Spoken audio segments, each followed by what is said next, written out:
Kiwi Yarns with Brodie Kane. Kia ora te whānau and welcome to Kiwi Yarns. It brings me, I'm not even going to be subtle about it, it brings me so much joy to be sitting across from this brilliant actress.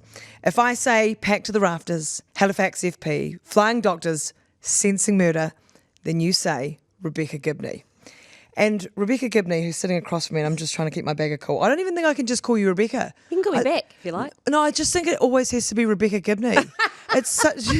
It's hilarious. No, like, you know, some people it's like Beyonce and that stands alone, but Rebecca Gibney is just... It's everything I need and more. Oh, I love you. That's so nice. I'll keep going with my intro. Stay professional. You have been in the film and television industry for over 40 years across Aotearoa in Australia. You celebrated turning 60 last year and made it clear that the foot is very much still on the throttle. You received a thoroughly deserved Hall of Fame Logie, a Lifetime Achievement Award honouring your work. Thank you so much for coming on Kiwi Yarns. Thanks for having me. Do you like the badge? I love the badge. Yeah, I want to move in, mate. Oh, great. Well, you're always welcome. Thank you. How are you today?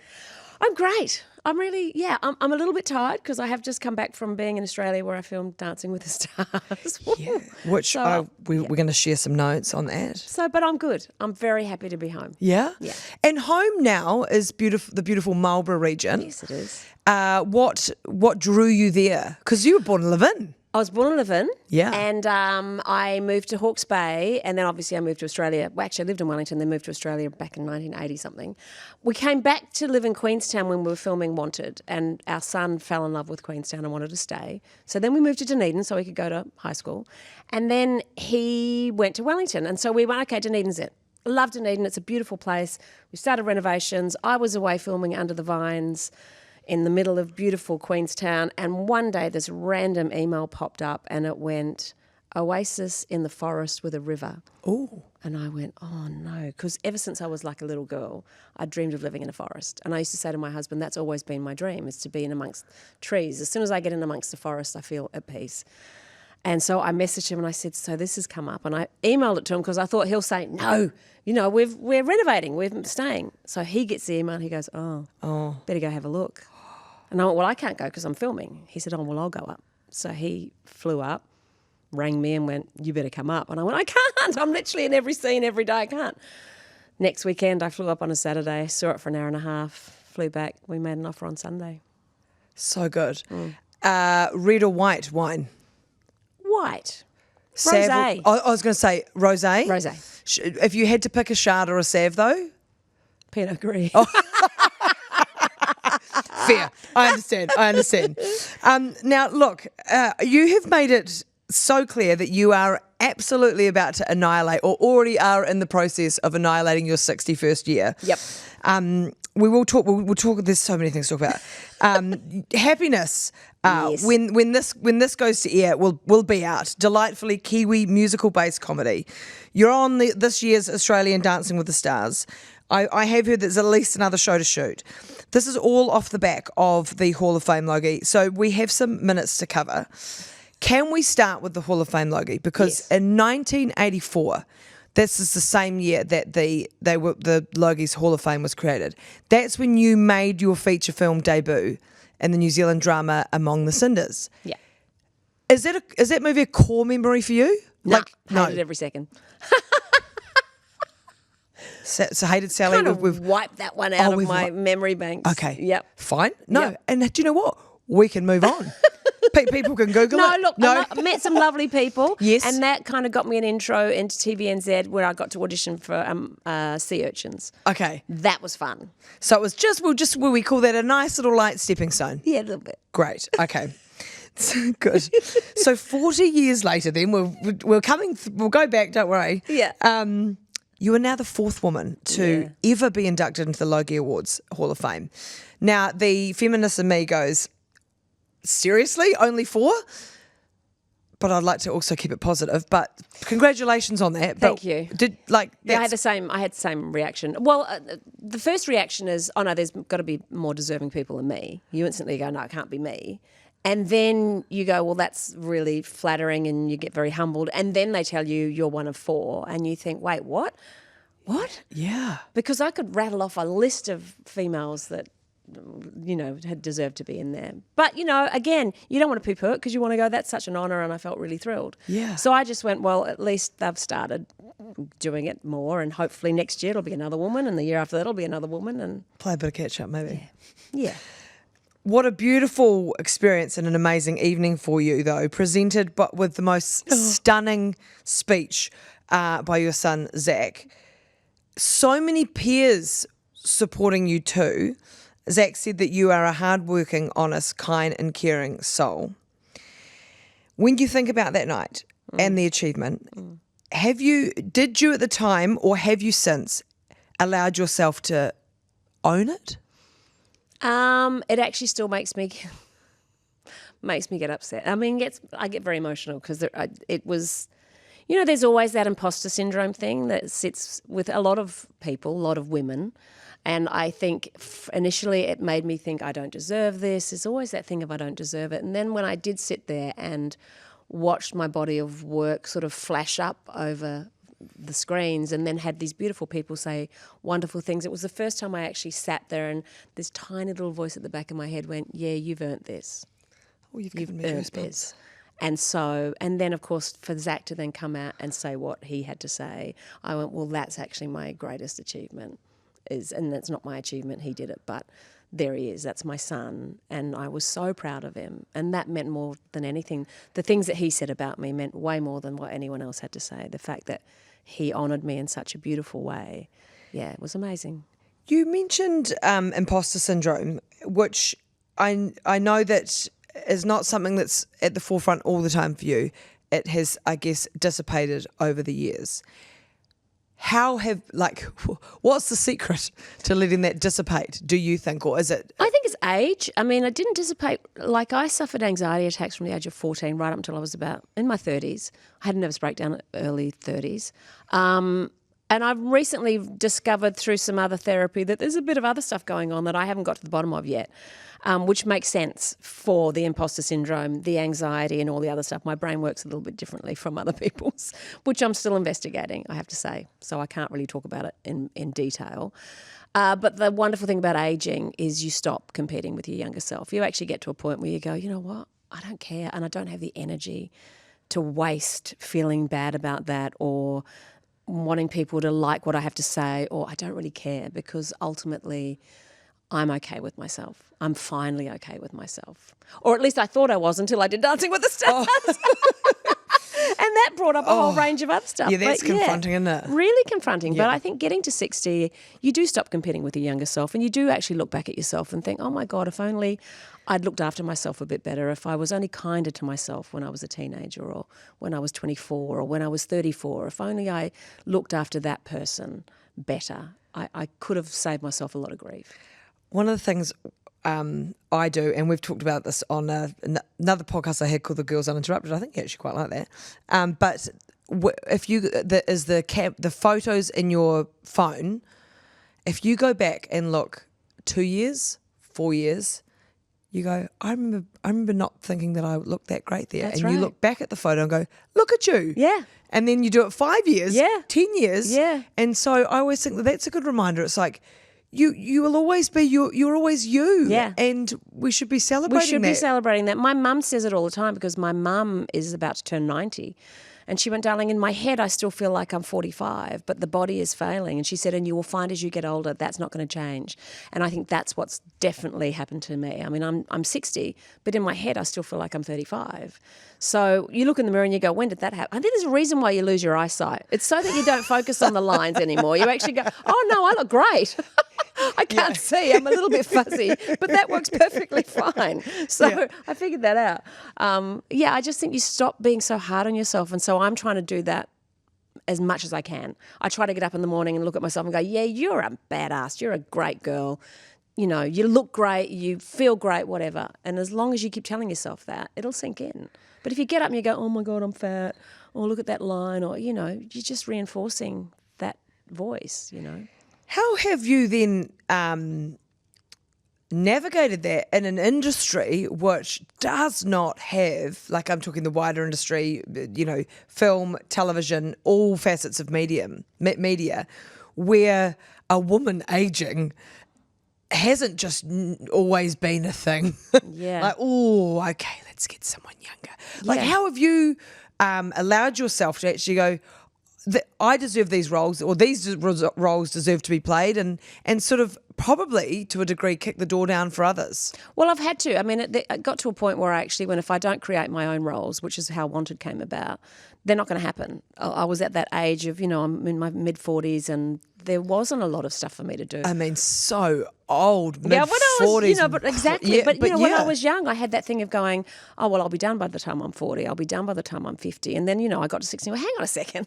Why am I saying that? I've kind of been trained to believe that as women, okay, you're going to be relegated playing the mother or the grandmother. I'm like, no, wait a second. None of my friends are like that. All the people I know that are my age are still out living full, amazing lives, and we want to see those women portrayed on screen, which is why I created Lola. I wanted Lola to be a badass who drove fast cars, who, ate burgers and drank beer, and she was wanted by the police, and I just wanted to create someone completely different that if I'd turned down another path, that's probably what I would have turned into. If I hadn't become an actor, I would have become Lola. And I think that's what women want to see, and like I said, in my head, I still feel like I'm 30, 35. I'm totally 21. And sometimes exactly. my behaviour entirely reflects that Same, as well. And same. I've got the humour of a 15-year-old boy. I love it. Seriously. You are a great champion of other women, like a team player. Respect it, your peers sing your praises, and you have long said that you have never pitted yourself against other women. Where has that amazing quality come from, and being able to block out the noise of a patriarchal structure that in fact has pitted women against other women? Well, because raised by a very strong mother, and I have 3 older sisters that are like my best friends. We didn't have a patriarchal system. We did. We had a violent alcoholic father who did beat up mum as I was growing up. So I grew up going, well, that's not the way to be. And mum stuck it out for various reasons. There was nowhere to go back in those days. But she always taught us growing up, you've got to have compassion, understanding and non-judgment. Even for Dad, she used to say he's got a disease called alcoholism. He doesn't know what he's doing. She couldn't fix it, but she never judged him for it. And I think that's really helped me grow up thinking, okay, I don't judge people. I don't judge people for anything. I don't compete with other women because they've been my touchstone. And I think what upsets me about social media is we're still doing it. If you look at the scrolling through comments and you just go, it's always women having a go at other women. It's like, what's happened to the sisterhood? Yeah. We do have to sort of stick up for each other and just let yourself be. The one thing Mum always said to me, there is no one else on this planet like you. You are utterly unique. One of the things when I was, I listened to a couple of other bits and bobs just to soak, that's going to come out weird, just to soak you up. Soak away. Soak away. Is that you are someone that in everything that, and also in your mahi as well, someone that just has this energy and like you're really skilled at projecting out. And I know people can say like toxic positivity. So I'm not like, you're not nauseatingly positive. Stop talking, Brodie. What I mean is you can see that you are grateful. Yeah, and you can see that you are happy to be here. Yeah. Would it be fair to say that is part and parcel of having a really challenging upbringing? Yes, absolutely. Absolutely. Coming from where I came from, understanding, abuse, and it's not just physical abuse, there was sexual abuse, all sorts of stuff. So it has made me very grateful. But also, even when I was in my 20s, I travelled with World Vision for like 20 years. So I was on the front lines and I've held dying babies. And so I've been through that side of it as well. I've been very aware of the haves and the have-nots. And so, grateful. I am very grateful. But I'm also one for social justice as well. I'm not always positive. Like if I see bullying occurring, I will deal with it. I might not do it on social media or I might not do it publicly, but I certainly won't tolerate people being assholes. Sorry. No, you're allowed to say that on the show. So what's so fascinating as well, so here's a beautiful young girl who has had a difficult childhood, deals with anxiety from a young age has body image issues, and so, but also goes, I need to be on television. I've got this. There's an actress in me. So can you figure me out how that all weaved into becoming the... It didn't, because Did it? because I went to Australia thinking, oh yeah, I'll just give it a go. It's a Kiwi thing, right? I'll just give that a go. Doesn't work, I'll do something else. And I kept giving it a go, and I kept getting a job, and then I get another job, and I kept thinking, right, imposter syndrome, all through my 20s, they'll find out I have no idea what I'm doing because I never trained, never studied. I just made it up and watched other people. I was good at watching other people and going, okay, I'm just going to do what they're doing. And like I've said in many interviews, I showed up on time, I made sure that I knew my lines, and I treated everyone with respect and kindness. And I got the job over the asshole who didn't do that. There were better actors around. I look back at some of my work and go, oh, it's really not great. But those people have gone because they treated other people disrespectfully, or they were rude, or whatever, or they didn't show up. And I just made sure that I worked hard. So, yeah. Would you say, like, one of the analogies between, because you're Australian and a Kiwi, you've got both of I'm a Aussie. both of the certificates, both of the passports. Yep. Irish too. Yeah, Irish too. Yeah. So, what I always say, and I mean this in a loving way. I can't wait for this. No, but Australians. Yeah. Oh no, I've said it before, so it's okay. I don't think I'll get cancelled by New Zealand. I've got no other passport to go by. But Australians have this thing. I don't know whether they're born with it, but there's this added killer instinct. New Zealanders, we're a bit more chilled, and for instance, we do the Kiwi Kids triathlon, and tri is spelt T-R-Y, and everyone gets a medal. Whereas if you tried to put that in Australia, they'd be like, no bloody way. I don't know, they might. I don't know. But and I love that you've got the Kiwi, the good sorts. I love that on the news you get your good sorts where you get to see. That started happening in Australia now. They do like things that at the end of the news now they've started putting on happy stories. Oh, that's good. Yeah. We do, because we'd love a happy story. Do you think, well, I wonder whether, because you've probably picked out the good bits of both countries, maybe. I have. Yeah? Yeah, but I think there's this. I think Australians and New Zealand, we like to rib each other, but I actually think if push came to shove, we'd definitely team up and take on the rest of the world. I think there's a kind of rivalry, but there's also a deep love and respect between us. Was there like when you moved there? I had a really thick accent, and everyone used to give me shit all the time. Really did. Like, They say go, six, six. go on. Yeah. Yeah. Oh, it's fantastic, isn't it? Fantastic. Yeah. Did you were you overwhelmed moving there as a young woman and into an industry pretty ruthless over there, like at the start? Was it like, were there moments of like... Well, no, I was really lucky because I had a really great agent, and I got offered a job. I got offered 2 jobs at the same time, which was just bizarre because I was like 19 and I'd auditioned for these shows, and I'd come back to New Zealand because I was homesick. She called me just before Christmas and she said, you've been offered Neighbours, a new show called Neighbours, or a show called Zoo Family. And I went, I don't know, what do I do? And she said, look, Neighbours is going to be fast turnaround TV. You're very fresh. I would recommend that you go on the kids show. So I got to hang out in Melbourne Zoo for 6 months and like play with monkeys and, and all that stuff and ride bikes around the zoo. So that was my entree into Australia. It was really gentle and lovely and yeah. And then I went on to like Flying Doctors from that. That's amazing. Yeah. Let's go to turning 60 last year. Yes. And hilariously, when I'm like diving into the power of saying no, you're all about saying yes this year. You're like, you've said smashing out your 3rd act. Yep. I love it, and I think it's super inspiring. Happiness, let's talk about that. But my first question is, what does happiness mean to you? Oh, see, happiness for me is about contentment. I mean, I'll probably swap happiness for contentment. Right. I mean, I am very happy because I have a wonderful family. I've got a place that I love to live. I've got amazing friends. That's happiness. Yeah. It's people for me. It's not about things or whatever. Yeah. But contentment is maybe season 2 will be called contented. Yeah. No, you're right. Content is a nice word, isn't it? There's something gentle about it. There's something like it's not striving. Happiness sometimes is like we all strive for happiness. But, you can't be happy all the time. No. There are going to be shit days as well. You're going to be sad. It's okay. Yeah. That's why happiness becomes a great thing. Yeah. No, I like that. The show Happiness, show. which is a new musical comedy series for 3 and 3 now. So it centres around Charlie, Kiwi-born Broadway director, returns to the thriving metropolis of Tauranga, where he's roped into directing the local musical theatre production by you, his mum, at Pizzazz. Yeah. And shit, I laughed. I've been lucky enough to see a few of the episodes of the first series.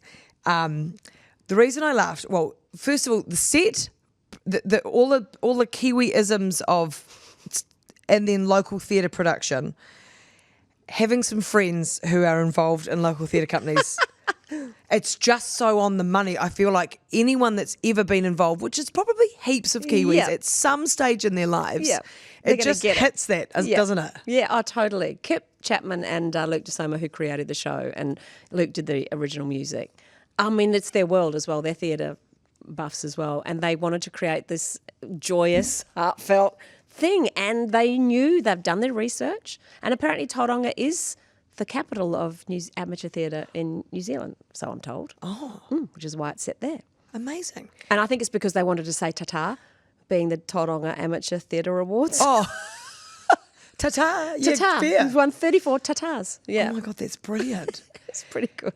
Because you're also about to go into theatre over in Sydney this year as well. Geez, you are saying yes to everything, aren't you? Yeah, no, it scares me now because I made that statement last year as I turned 60, and then I have actually just finished Dancing with the Stars that I got 2 weeks into it and went, oh, what have I done? Yeah. So now I've finished that and gone, oh, what have I done? So there is a little bit of trepidation about the actual play too, that I'm a little bit nervous because I got stage fright. Because I was training, and then I had to film the actual dance where I literally stood there and froze. And my dance partner's going, what's wrong? And I went, I can't do it. Oh. I actually can't. Shit. It was terrifying. It was absolutely terrifying. Okay. I'm just going to let you in on a little secret. Yeah. I have been on Dancing with the Stars and I actually got second. Yeah. And look, also people think I did so well that lots of people Who thought beat you? Jazz Thornton. She's an amazing mental health advocate, but also I campaigned the whole way through. Sorry, this is not. I will just share the story, even though this podcast is not about me. Yeah. So I campaigned my lifelong. Well, my dream is to always dance to Tina Turner's "Proud Mary." Yeah. She's one of my favourite singers. And she's in Proud Mary. She's always in the backup dances and all that. So I campaigned from day one to be like, I want to do that. If I make the final, which is the when you can do freestyle. Yeah, freestyle. That's what I want to do. So and look, I didn't think I have to was. watch this. I'll show you. I'll show you good. after. I promise, because that would be amazing. And it is amazing. And so I didn't think I was much of a manifester, but I listened every morning. I drove to dance practice. That was the first song I'd listen to. Oh. So I'd be driving over the Harbour Bridge, just absolutely going for it. And Bugger Me Days, so I start off terrible. and I don't believe that. No, I did. I was like the ugly duckling that turned into a swan. My first song was I had to do a jive to our wonderful Kylie Minogue. But I did her a disservice. Yeah, no, I had a mohawk as well. Oh my God. Anyway, we're back to the final. And so I get to dance to Proud Mary. And it was one of the highlights of my life. Yay. I looked so hot. I bet you did. Oh my God. It was absolutely amazing. Because you lose weight and you get really fit as well. Oh my God. Yeah. My legs were just divine. Yeah. And so I did that. And anyway, because I'd built it up so much and because we did amazingly, people are like, you won, eh? And I just go, I did win. Because I did win on the night. I did win on the night for myself. Yeah. But I'd never have the heart to correct people when they say that. No, but that's good. Yeah. No, it's all, look, it's a reality show, so sometimes the best people don't necessarily win. Yeah, well, Jazz was definitely a better dancer. Oh, okay. But I feel like if it was on like energy and vibes. Yeah. And manifestation. Yeah. I can't wait to see it. Yeah. So I need to ask you. Yes. Was it the hardest thing? No. Was it the hardest thing I've ever done? Absolutely. Without a doubt. Right. It took me back to being 15 years old and I can't do this and why did I say yes and everything hurts and I cried a lot and I had seriously the imposter syndrome came back, all the self-doubt, all the stuff that I thought I'd dealt with and of course I'm not going to take it that seriously. I took it so seriously that all that stuff came flooding back. Did you get brain fog? Yep. Oh yeah, God. I got all the fogs. Yeah. It was terrible. Muscles that you didn't know. Like, Yep. what is Pain. that? I've never felt that before. I've still got bursitis in this shoulder. Still. you? Yeah, I only finished it a couple of weeks ago, so I've still got. This is still dodgy. Oh. That's the 60-year-old body going, no, mate, what are you thinking? What were you thinking saying yes to this? Oh, and how did your feet go on the shoes? Oh, blisters. Yeah. Non-stop blisters. Yeah. But at one point I ended up saying, I'm going to have to wear socks with the shoes. Get me a size up because I'm wearing socks because I'm sick of these blisters. Didn't Baby have socks on a couple of times in Dirty Dancing? Maybe you could have pulled that look. I don't know. I was Baby's grandmother.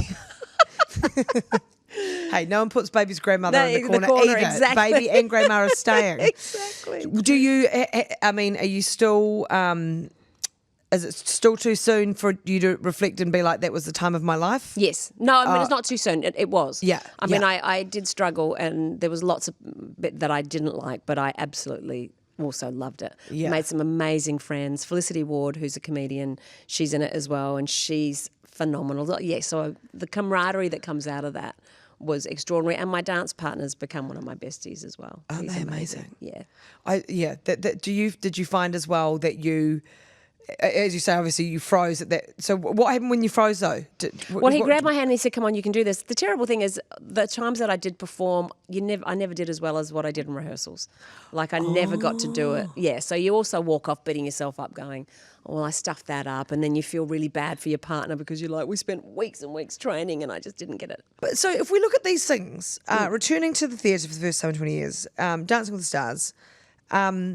Geez, talk about pushing yourself out of your comfort zone. Now, what is it that you like about sitting out of your comfort zone? The idea of constantly changing and constantly evolving.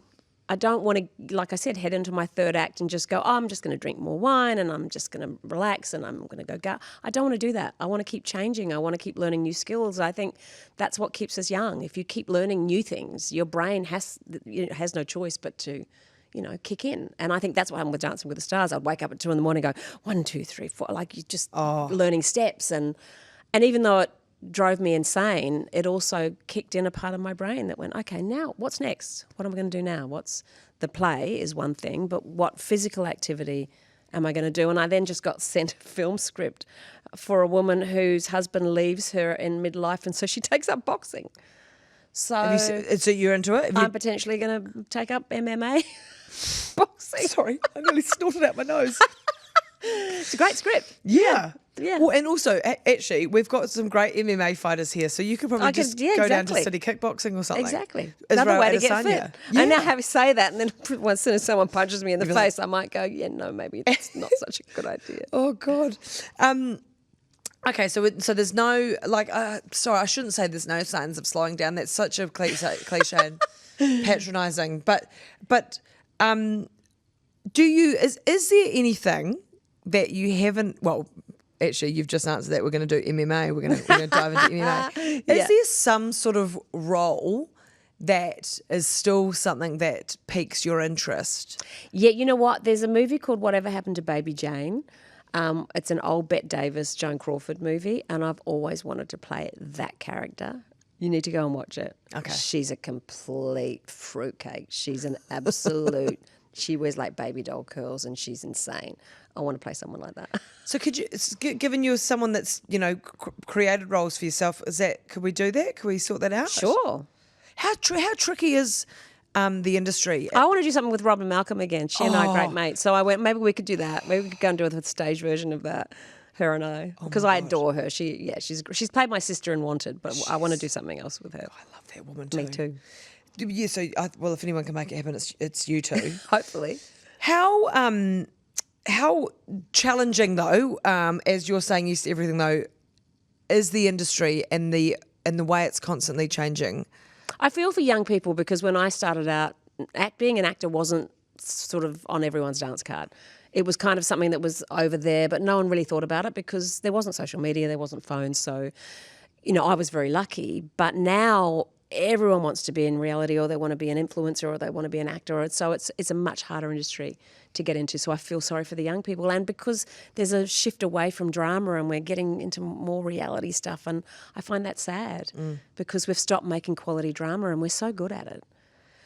Can I ask you about Sensing Murder? Yeah, speaking of reality. Yeah. Factual. Because, okay, I'm trying to think was that early 2000s? Yeah, could have even been earlier than that. But yeah, maybe. You would have been very little. If it was early 2000s, when did I start high school? I feel like I started high school in 1999. Could have been around then. Could have been around there. Okay, so if you were asked to host Sensing Murder today, Yes. would you host it again? Maybe. I am interested in that kind of stuff. Yeah. I really am. And I met some amazing people on that. Like Yeah. some of the psychics are phenomenal. Like there was one woman who had never been to New Zealand, and she came over and she was given an envelope face down with a photo in it. And from that, she was able to say, it's a young Māori girl, her name starts with O, and she sat there and she went, her name's Olive, she's around 18. She got it all right. Yeah. And then they drove her to an area, they drove her to Rotorua, and they drove down a stretch of the highway, and halfway down she stopped the car. And she said, stop the car here. And she got out and she walked across to a spot and she went, that's where they found her body. And it was the exact same spot that they found her body. Oh. And from that, she also went, she stood there and she said, I could see a man, he's in white overalls, he's wearing white gumboots, he's in a white ute. Like, she was that specific. He's got a star tattoo on his neck. And there was a freezing works nearby. Like, she was able to identify who she thought did it. Yeah. And when they investigated it, the person had actually moved away from the area, had moved down to Christchurch and had passed away. So they couldn't. But there you go. That's just one story that you go, wow. Well, do you look at it and think that that's quite a polarizing show, though? Oh, yeah, totally. Yeah. Totally. I mean, because also I go, anything that's going to help a family get some peace of mind about something, then isn't that a good thing? Yeah. I mean, you know, if the police choose to investigate stuff like that or not, I'm sure there's a lot of crackpots out there. There's a lot of hacks. But I do believe in the spirit stuff. Yeah. I do. I've witnessed it myself. So. What have you witnessed? Well, when we were doing that, for example. Sorry, yes. Yeah, we were filming, in fact, I was doing the Australian version, and we were filming a piece about a young girl, and the auto cue, I was reading from the auto cue, and her name kept disappearing. So I'd go, on the night of blah, blah, blah, 11-year-old, and her name would disappear. And I'm like, sorry, I know what her name is. Why does it keep disappearing off the screen? And the auto cue woman's going, I'm not doing anything. No. Yeah, she's like, I'm not doing anything, I promise you. So I'd say it again and the name would disappear. And then out of nowhere, I felt someone put their hand on my shoulder and I burst into tears. Oh. I just burst into tears and went, oh, this is too freaky. It was really weird. Wow. So stuff like that happens all the time. And lights blowing around me. Like after I did that, lights would go out around me all the time. And one of the psychics went, oh, yeah, no, that's because you're in the realm now. And I went, what does that mean? And she said, oh, no, well, they'll know that you're a light keeper, so you'll drain batteries. And I'm like going, wait, what? I never agreed to that. No, that wasn't in the contract. Yeah. Did So I do drain batteries. Still now. When I put radio mics on, or I tend to electrical things go a bit bung around me. Yeah, it's weird. So you can't. You once you're in, Apparently, you can't. I don't know. Apparently, Oh man! But you know, who's to say? Did you do seances as a kid? Ever? Do you know once? And the glass flew off the table, and I've never gone back ever again. But I can't watch horror movies either. I'm a wuss, man. I watch horror movies like that. Really? Yeah, even though I make television, I still get completely sucked into it. Yeah. Like my son wanted to watch The Exorcist. I'm like, no, watched that when I was 17, never watching it again. And that's not even a particularly scary one either. Yeah, no, it's horrible. So you wouldn't have said do you know one of the scariest movies I've ever watched was an Australian one, Wolf Creek. Oh, yeah, no, I got 10 minutes man. into that and went, nah. And people go, and then I'm like, do you know what? The only time I will ever see the Australian outback is when I'm on a plane flying 6 hours across the thing. Like, I've got, not interested in those long roads. Or the trucks. There's, no. Yeah, There's no. that Jamie Dornan one actually as well. Anyway, I digress. Okay, so have you ever had a psychic reading? Yes. All right. Was it bang on? Yeah, well, weirdly enough, it was when I was like 15, and she said, but this is before I'd even thought about acting. She said, I see you crowned with success. I see you on screens. I see you going to Australia. And I'm sitting there going, oh, yeah, righto. Did she like, I dropped really? out of school. Yeah, I'd like dropped out of high school. I was bagging fruit at the... Yeah, I'm like, yeah, Mum, she's a great psychic, this one.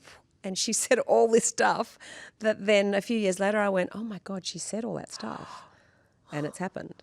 Yeah. Shit, she picked the bloody Logies thing last year. Yeah. Wow. Exactly. Where is she? Yeah, I know, I she's can't still remember. is she in Levin? I don't think I was 15, so we're going back a lot. I don't. yeah. She's probably no longer with us. So, Bugger. yeah. Bugger. Sorry. No, that's okay.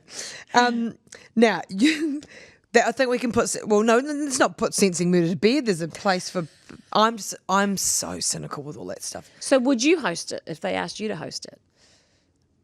I got a mortgage to pay. That's my answer to everything too. Yep. Right. Why do you say yes to everything? I've got a mortgage to pay. It doesn't grow on trees. Probably, but I wonder whether if I was able to, I could allow them to allow me to be that cynic and Yeah, see totally. if it That's the evolved. whole point. You know what I mean? Yeah, but that's the whole point. You've got Yeah. to give yourself over to it. Yeah. Great. Okay. So if you're going to make it again, guys, Yeah, we know a new host. I'm doing it. I'm doing it. Now, your husband Richard and Zach, it's so extremely special to you. Yes. I did hear that you said your 25th wedding anniversary is next year. Yeah. The ideal would be on a little boat with a glass of wine in the bush. Could we just confirm this is the Kiwi bush now, right? Because you don't want to be Marlborough Sounds up the sounds. Because the I was sounds. thinking, gosh, you wouldn't want to be doing this anywhere where there's snakes, bloody spiders, and crocodiles. No, Marlborough Sounds. Yeah, beautiful. So, you guys are best friends, beautiful son. What is not the key to marriage, not the key, but think of a better way, Brodie.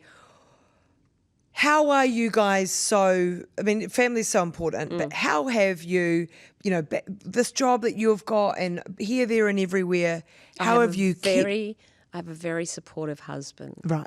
Like he's put up with a lot. And he's my best friend. Like we were lucky when we first met, we were both in our 30s and we realised that he lived on the same street as me when I was 5. He lived in Havelock North and I lived in Hastings. His auntie worked with my dad at the local dry cleaners. We had so much in common. So it wasn't so much that it was about fireworks. I mean, he was really handsome and I did have a crush on him, but it was more about our shared interests. And we just liked the same music, the same food, the same everything. We just literally got each other from the minute that we met. And that's been the key. Because even when he drives me insane, which he does, we had a fight the other day. So we still fight. Yeah. But we make up because I'm like, there's no one else I want to grow old with. There's no one else. He gets me and he understands me better than anyone. Probably even my mum. He's like 100% on my team. Yeah. And vice versa.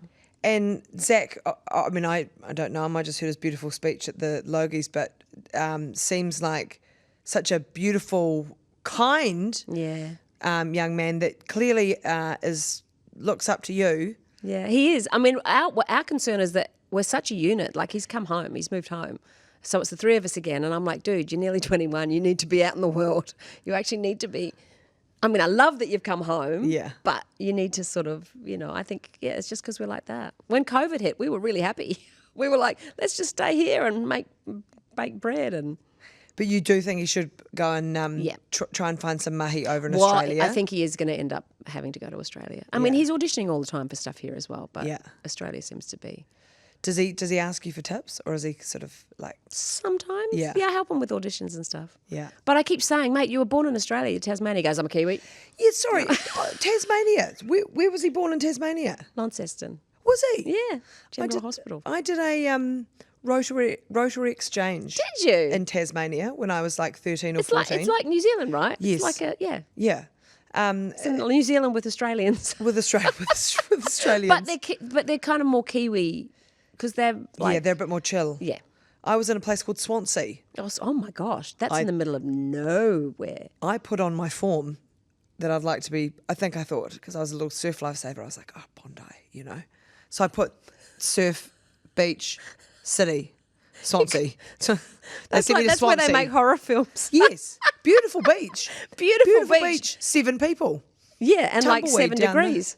and tumbleweed down the main street. That's hilarious. So I know a bit about Tassie. Yeah, I Went to bet you Launceston. Beautiful. You'd be going to beautiful Launceston place. all the time to get away from Swansea. I know. Exactly. No Anyway. offence to the Swansea people. No, I do like we're the Swansea. It's beautiful. huge listener. But they do make listenership. horror films there. Yeah.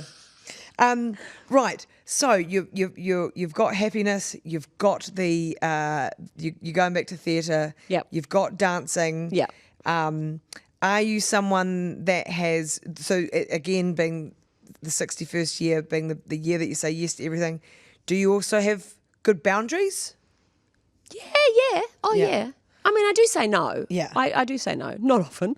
Got a mortgage to pay. But I do say no. I have got a crime drama and development as well because I do love acting. I mean, I love the screen stuff. And I don't think we're making enough good drama. So I want to keep making really good drama.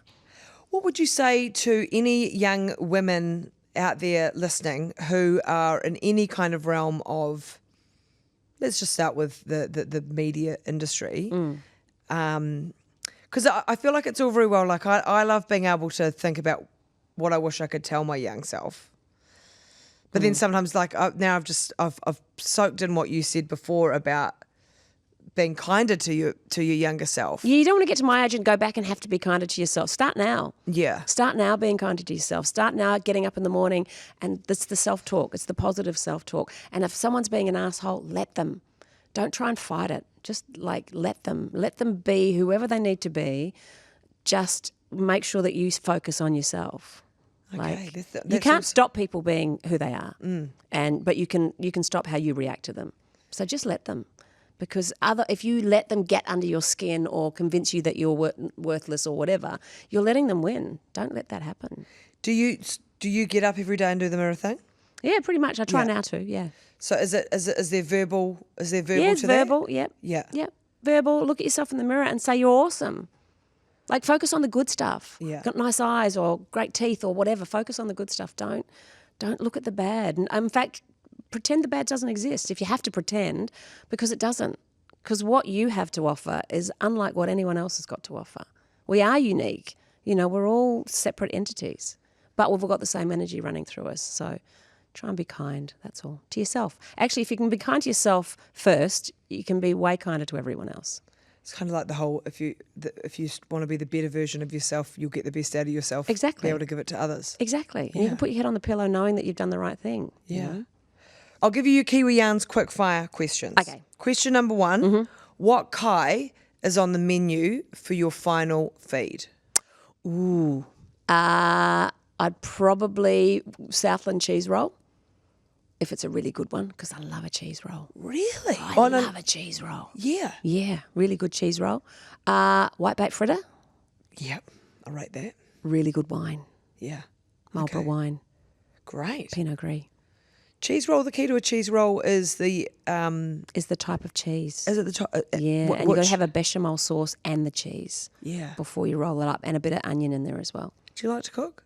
Not really, but I did do someone- MasterChef. Oh, yeah, Again, that's right. That's right. don't ask me why. My son said, "Mum, it's MasterChef." I went, "Yeah, I can't cook." He went, "Yeah, it doesn't matter." Irrelevant. I did cheese rolls on that. How did they score? They were really good. I got one of the best comfort foods. But I might have gotten in touch with Josh Emmett and said, "Can you give me a recipe for your cheese rolls?" You've got to do that. Yeah. Yeah. That's perfect. Oh my God, yum. Okay. Question number 2. If I gave you a magic wand to change one thing in Aotearoa, what would it be? I'd send David Seymour to Russia. Not that I'm political or anything, No. but I don't think I like his politics. I don't think I like what he has to say. So maybe he and Putin can go hang out. I'm going to say that's good answer. A fair answer. It's still some interesting things, like cool things to see over there as well. Yeah, You know? yeah, Siberia. It's Yeah. cold. Take Yeah. your winter woolies, David. Enjoy. Right. Favourite Kiwi artist or song? Oh, you know what? I can't go past Slice of Heaven by Dave Dobbin. Oh, love that song. Isn't he magic? Every time you hear da da da, yeah, Beautiful. head's always bopping. Where would you love to go in Aotearoa that you haven't been? I want to go to where the oldest tree is. Yes. Oh, Tane yes. Mahuta. Tane Mahuta. Up north? Yeah, It's up north. Up north. I want to go because I love trees. Yeah. I've got a thing about trees, particularly old trees. I just want to, like, the minute I stand underneath one, I feel, I don't know, there's fairies around me. I just feel at peace. I feel calm. So I want to go there. Do you like a hike or a bushwalk? Love a bushwalk. Yeah. But for that reason, because I love being in a forest. Absolutely love it. Have you done any of the great walks? Not yet. That's 62. Okay, yeah. Milford, I got One to do bloody Milford. year at a time. Yeah. Yeah. But you know that you got to book it. You got to book Yeah, I them. know. That's Yeah. probably why I'll book it now to go in Yeah. 2 years. Okay. And your final question is, Yes. you're stranded on the Auckland Islands, Oh. in particular Disappointment Island. What are the 5 things you'd take to avoid being not only stranded, but disappointed? Oh, clearly I wouldn't take David Seymour. No, he's busy. He's in going to be in Russia. Could take my husband. Yes. And my son. Yes. My 2 dogs. Well, they can be one. Okay. Yeah. I'd need some solar panels to charge the boombox because I'd need to have music. Great. Because I have to live. I can't live without music. Yeah. Really good music, and wine. Mm-hmm. And more wine. Me and the family are just on the this is the music, we're dancing. And we're dancing with the wine because there's fish, so there's sushi. Oh, you're true. Yeah, there's already fish around me, so I don't need the Exactly. sushi. Great. Look, Maybe some chocolate. chocolate? Yeah. Chocolate Actually, no, wine. hokey pokey ice cream. Really good New Zealand hokey pokey ice cream. Yeah. Do they not make it as good over in Australia? I don't know. No, there's some pretty good ice cream over there. Yeah. But there's something about, when you go away as a Kiwi, particularly because I left young, that was the one thing that I missed all the time. Rush Munro's used to make the best boysenberry and hokey pokey ice cream. So that was what I used to miss. So it's still in my head that that's the best ice cream ever. Oh, I love it. Well, this has been... I've talked way too No, much. I have. Oversharer. No. I'm an oversharer. But I have too, and I've said some weird things, but Me it's too. because I've just... Like, it's a real honour to sit across from you. I bloody you. love you. Well, And likewise. I feel like, if I think back if I go back to journalism training at university, Jim Tully would probably have a fit if we were like losing our bag of cool like that. But as we know, things evolve, and you can, Exactly. because we are... Yeah. We're human are- beings with exactly. the same energy. Yeah. Ain't nothing, as long as you treat people the way you'd have them treat you, life's okay. Yeah. You know? And look, if you do happen to be in the year of the Sensing Murder producers, do let them know that I'm available. I'll let them know. Yeah. I think she went on to make a lot of money, the woman that started that. Yeah. She wrote The Secret. Oh, okay. The original person that did the original Sensing Murder then wrote the book, The Secret. Yeah. Yeah, she did that. Rhonda Byrne. She's off in America making a lot of money. Good from her. Oh, there's my book, by the way. Did you notice that? No, I didn't, but I'm going to have that. You are going to have that. Oh, You am I? actually are. Am No, I? you are. I've got another one. You can have that. Yay. You Okay. can, okay. Thanks. Oh my God, let me get my pen and sign it. Wait. Who's got a pen? Get this on the plate. I love this. Okay, wait. Oh God. Get this on the monitors. I'm sweating now. Okay, guys, Yay. I need to get more made. What? Yeah. Shut up, Brodie. Right. Oh my gosh. I love that you do that too. I do that all the time. Okay, What? okay. Shut up, Gibney. Dear. Oh my God, I can't. I'm getting it signed as well. I love that. I'm going to run out of room to write the bloody... Oh my God. I love... I'm writing like a love child. this. I'm writing like a child. This is the best. Oh my God. Oh. Oh, thank you. Oh my God, it's so embarrassing. Give it to me. I look like I've had all the wine that you were taking for the disappointment. I love this Disappointment Island. Is there seriously an island called Disappointment Island? In the Auckland Islands. Isn't that sad? Yeah, but thank you very much for coming on Kiwi Thanks for Yarns. having me. Thank you so much. Thank you everyone for listening. That was Kiwi Yarns, and we'll see you next week.